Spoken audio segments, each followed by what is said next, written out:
All right, gang, we are at the spot. We are on the street where they crashed and John Boulaware was killed.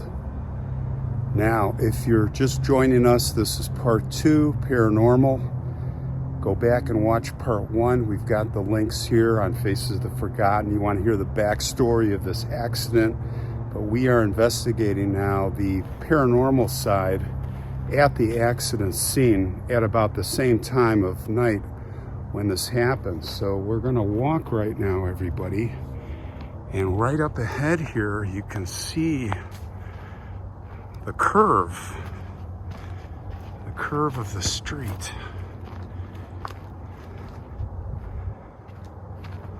And it's turning left.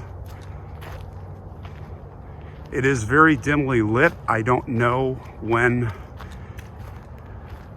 they had the accident. Again, it was raining, 4 boys, drizzle, fog. They were coming down this street from this direction over there. It's a straightaway, a pretty long straightaway. It comes up over a rise.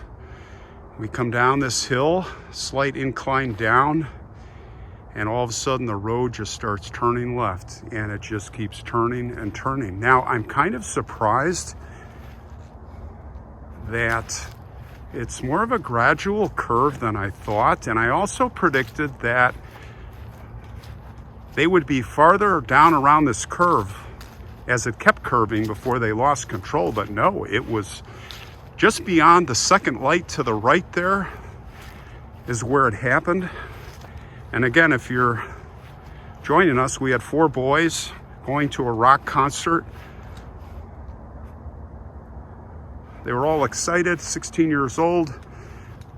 One was killed, and an apparition came forth from a photograph when the police came.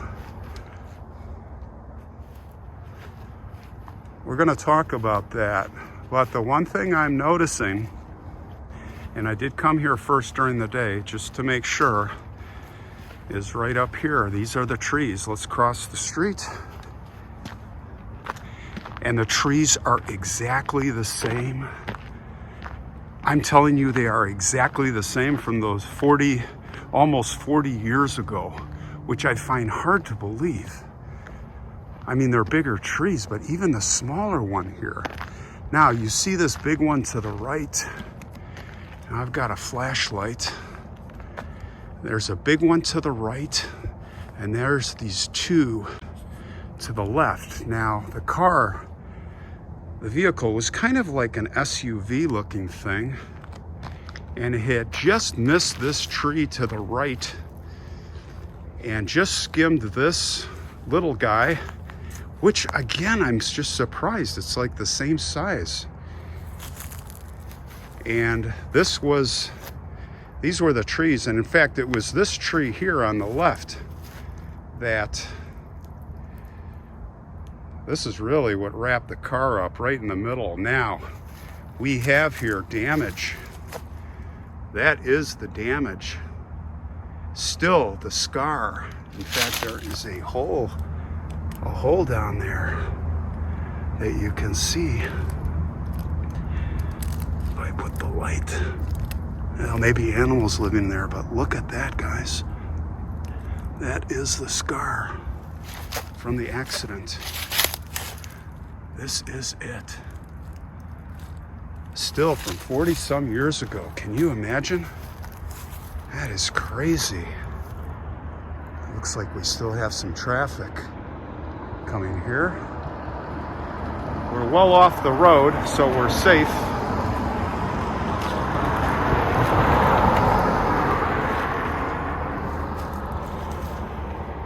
And yeah, this is it. This is so eerie. Now, I'm going to stand where the officer stood. He was in the street. The car was facing right. It was facing left, the front side. And he was right here when he took the famous picture.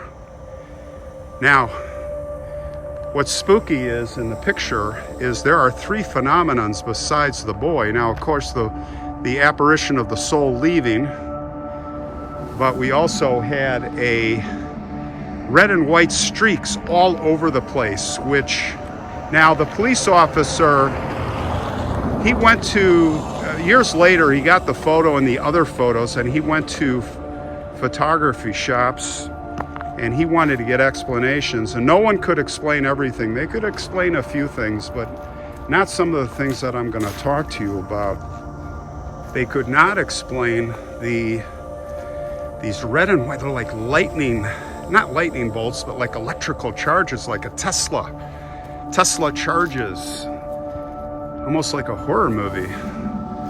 And they were going through the boy, John, and there was also somewhere, I think up here, up in this spot, somewhere above the car, there was an apparition of 3 individuals. Now, I've got to go back and pick it up, and maybe you can, but it showed 3 individuals here, and I say it was right in this position here, and it is said that those are 3 relatives of John Boulware that were coming to take him away.